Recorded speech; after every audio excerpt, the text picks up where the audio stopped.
안녕하세요, 스포츠 클래식입니다. 이번 시간에는 삼성 라이온즈 이야기를 좀 가지고 찾아왔는데요. 저희가 이번 시간 정한 주제는 삼성 라이온즈 부진의 원인이 무엇인가 입니다.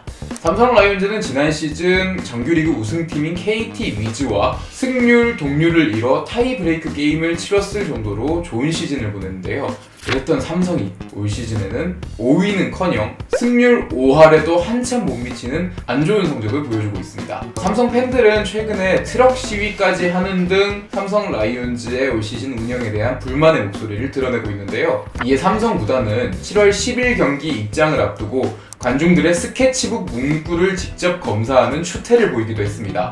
삼성 팬들은 이제 이런 사태를 보고 야구를 진작에 잘했으면 이런 검사를 하지 않아도 되지 않았겠냐 하는 이야기를 남기기도 했는데요. 삼성은 왜 이렇게 된 걸까요?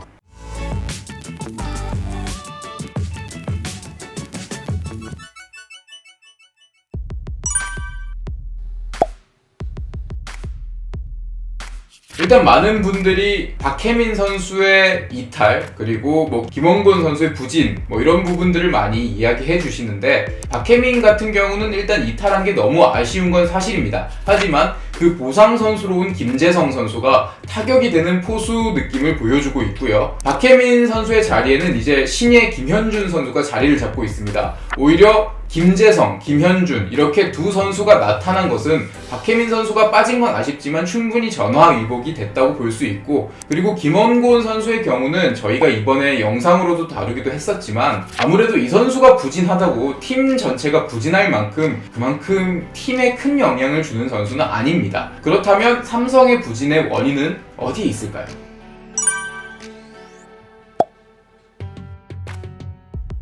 삼성은 이번 시즌을 앞두고 겨울 이적 시장에서 매우 활발한 행보를 보였습니다. 일단 자팀 FA 2명을 재계약을 했죠. 강민호의 경우 올 시즌을 앞두고 4년 36억 원의 계약, 백정현은 올 시즌을 앞두고 4년 38억 원의 계약을 맺었습니다. 비록 박혜민은 놓쳤지만 강민호와 백정현을 재계약해 팀에 남기는 데 성공했습니다. 이제 나이가 적지 않은 이 두 명에게 4년 계약을 안겨주는 게 맞냐 하는 이야기도 있지만 당시에는 어쩔 수 없는 반응이 대부분이었습니다. 왜냐하면 강민호하고 백정현은 지난 시즌에 각각 주전 포수와 선발 투수로 좋은 시즌을 보냈고요. 이 선수에게 2년 계약, 2+1년 계약 이런 식으로 미적거렸을 경우 이적을 할 확률도 굉장히 높았습니다. 왜냐하면 이 두 선수 같은 경우는 강민호는 C등급, 백정현은 B등급, FA 등급이 낮았기 때문에 타구단으로의 비교적 이적이 자유로운 선수들이었다는 점이죠.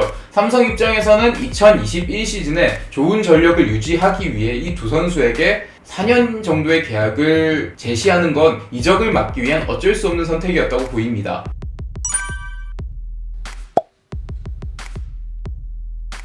그렇다면 저는 이렇게 생각합니다. 삼성 라이온즈 입장에서는 어쩔 수 없이 이 두 선수에게 4년 계약을 안겼으면 이 선수들은 이제 이 계약의 보답이라도 하듯 적어도 지난 시즌 아니면 지난 시즌과 비슷한 느낌의 성적 정도는 보여줬어야 하는데 전혀 아니죠. 강민호 선수는 7월 9일 경기 종료 기준으로 68경기 240타석에 나와 2할 2푼 4리의 타율, OPS 0.595라는 처참한 기록을 보이고 있습니다.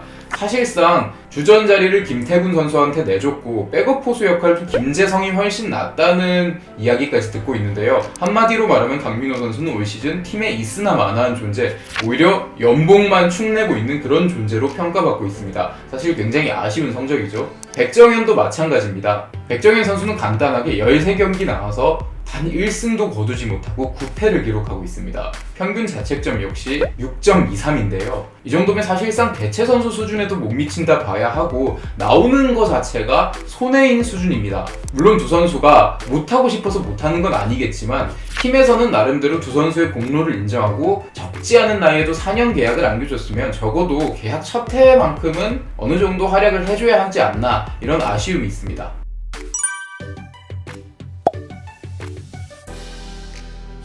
그리고 FA는 아니지만 구자욱 선수가 있죠. 구자욱 선수는 FA는 아니지만 올 시즌을 앞두고 5년 120억의 단연 계약을 맺었습니다. 이제 FA 선수가 아니더라도 5년 이런 식으로 장기 계약을 맺을 수 있게 바뀐 것 덕분인데요. 삼성이 이렇게 장기 계약을 안긴 거는 구자욱 선수의 가치를 인정하는 부분도 있지만 FA 이전에 미리 이런 거액의 계약을 안겨줌으로써 팀의 중심이 되는 활약을 해달라 이런 의미도 있는 겁니다. 하지만 구자욱 선수 올해 성적은 어떨까요? 구자욱 선수는 2할 8푼의 타율 그리고 OPS 0.701의 기록을 7월 9일 기준으로 기록하고 있습니다. 그런데 이 부분은 좀 아쉽죠. 구자욱 선수의 기록이 예년만 못한 것과 동시에 구자욱 선수가 올 시즌 몇 경기를 뛰었는지 아십니까? 고작 40경기에 나왔습니다. 지금까지 진행된 경기의 반 정도 뛰었다고 볼 수 있는데요. 사실상 건강을 유지하는 것 역시 프로의 역할이기 때문에 구자욱 선수는 올 시즌 낙제에 가까운 활약을 했다 이렇게 볼 수 있습니다. 그러니까 삼성이 사실은 성적이 잘 날 수가 없죠. 강민호, 백정형, 구자욱 이렇게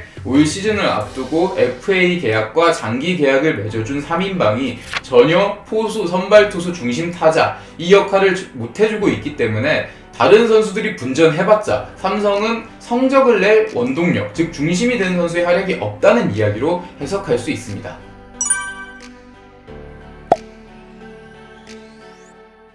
삼성 팬들이 이렇게까지 뿔이 나고 아쉬운 부분은 올 시즌 팀의 구성이 나쁘지 않다는 점입니다. 특히 KBO 리그는 외국인 선수 농사만 잘 지으면 5강은 그냥 깔고 간다 이런 이야기도 있는데 삼성은 뷰캐넌, 수아레즈의 원투펀치가 너무 좋고 피렐라는 10개 구단 중 최고 용병 타자 활약을 보여주고 있죠. 뷰캐넌, 수아레즈, 피렐라 이렇게 세 선수가 만나기도 힘든 이런 황금 같은 시즌에 거액의 돈을 안겨준 세 선수의 부진으로 인해 치고 나가지 못하는 부분이 너무 아쉬울 수밖에 없습니다.